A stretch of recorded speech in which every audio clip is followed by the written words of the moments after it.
Today my body is telling me that it just hasn't been treated with respect for the past couple of months. I'm lethargic, I just don't have energy, I feel bloated and... That is me today. Which is why it is time for change. Now when I say change, I don't mean any actual change. I just mean get shredded. My protein sources pretty much consist entirely of eggs or chicken. My man Arnold would be proud. But chicken is usually a lot more convenient, so this is quite a rare scene of me putting in time and effort into scrambled eggs. I know I'm quite the master chef here, what can I say? So I started the challenge at about 76 kilos, and I lost about 3 along the way. Me plus camera, 78. But that's boring, so I'm going to talk about strength training most of the time. Nice, dude. Well done.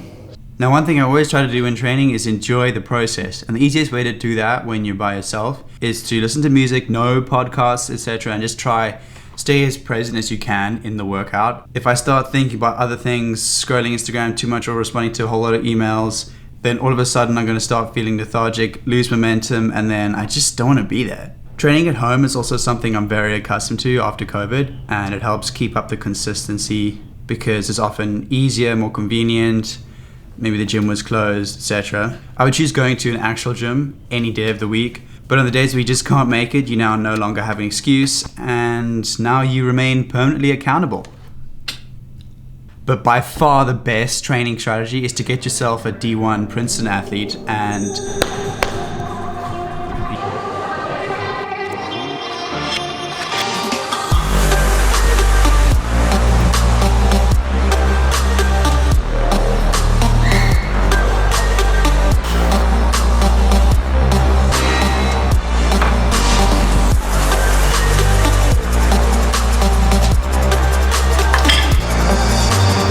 so my challenge hasn't been going too well, but luckily today I have with me Quadzilla, who's been giving me so much advice.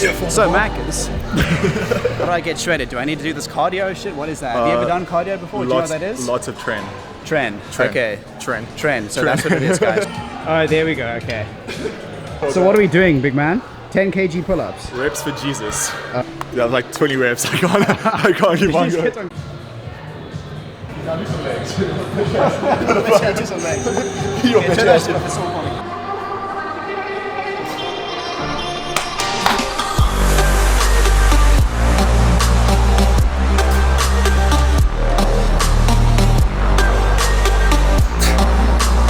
One more.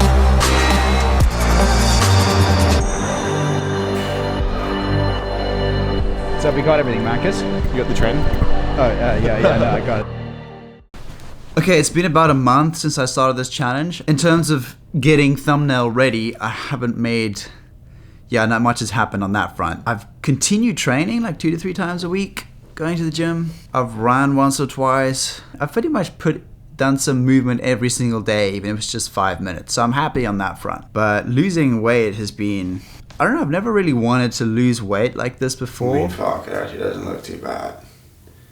Why am I doing all this? For like a specific goal at a date, but otherwise it's been pretty hard. I mean, I've been eating healthily on the whole, but I've been like eating out a lot and whatever, which is great fun, but obviously I don't track at all I haven't been tracking at all what I've been eating.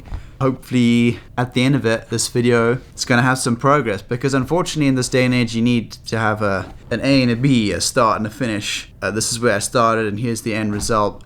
So if I just end off this month like, yeah, I'm actually just happy with who I am, then like that's cool, kind of the actual situation, but it doesn't make for a cool video, which is what the whole point of this is. So a few days later, I tried to fast for 3 days, and I've done 2 before. I actually find doing 1 day fasts are quite easy. I've done a few of those, like 3 during this time, but I know that 2 days plus is like a completely different ball game, at least for me. Now, see if water fast is something that you should do primarily for gut health, your microbiome, autophagy, cell regeneration, all that jazz. You should more be doing it for the health benefits as opposed to losing weight, but it does have the side effect of you probably losing a bit of weight. But after the weekend before this,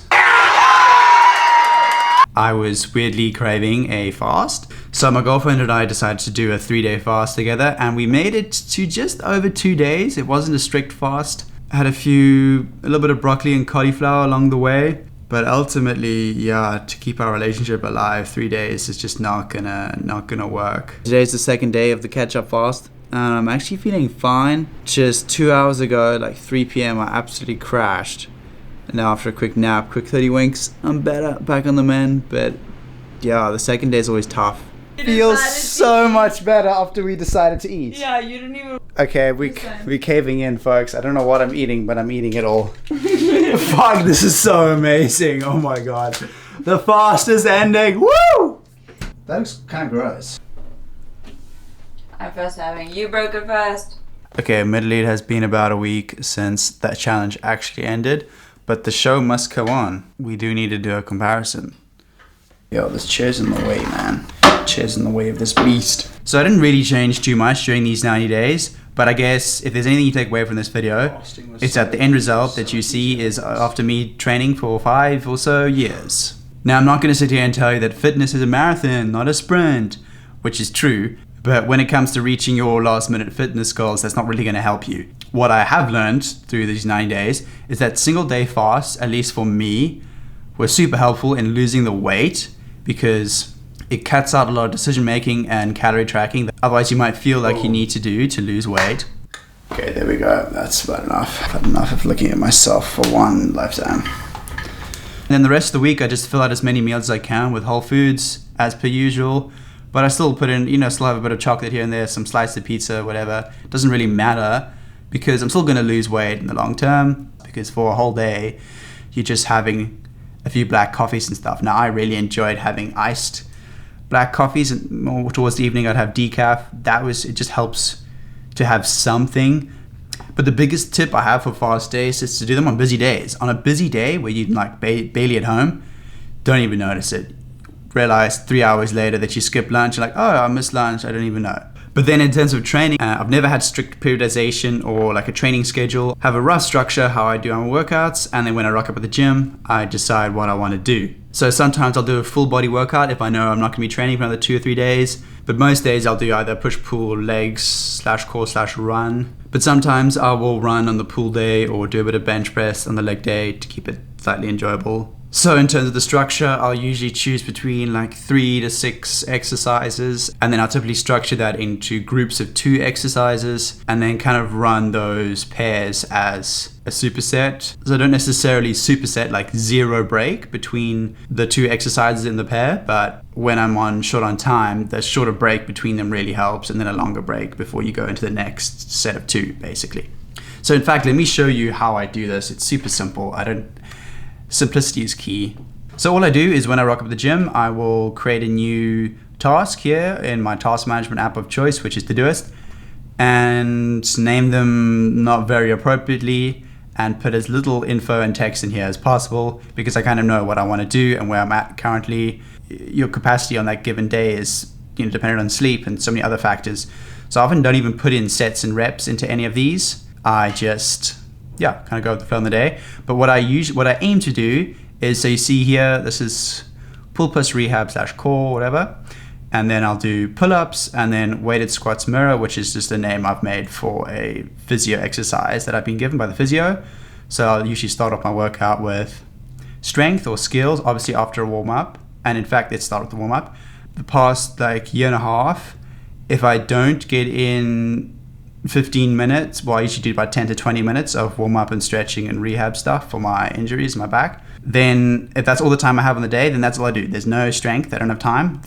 The warm-up is by far the most important for me nowadays. I mean, 2-3 years ago, no warm-up was perfect, it worked perfectly fine. I just get straight into the strength to crack out. Like if I had 20 minutes to go, I would just rep out as many pull-ups and push-ups as I possibly could in that time. And then bam, I'm done for the day. But now, no, now it's warm-ups and rehab stuff is a priority for me. So that's a given on any of these tasks that I have here, is that I do a warm-up before.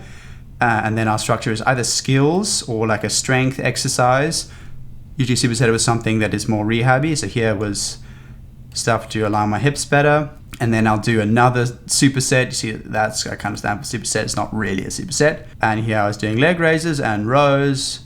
And then the next group of 2 was bicep curls, just some hanging, and YTW, which are those like Y raises. So that's roughly how in fact, I have here's the structure, perfect. Walk rehab 10-20 minutes, then I do my skills, anything physio related as well.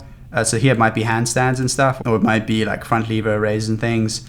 And then I'll do another 2 supersets of some strength stuff, and then warm down on stretching, but I often don't get there properly. What would a push workout look like? Push workouts at home would usually be wall handstand push-ups, and then diamond push-ups, tuck planche push-ups on the parallettes. And these exercises here that physios and things give me, I sort of pull from and put in between my exercises, because I just know I have them in my mind and I know what I want to do on that day and what feels tight and all that.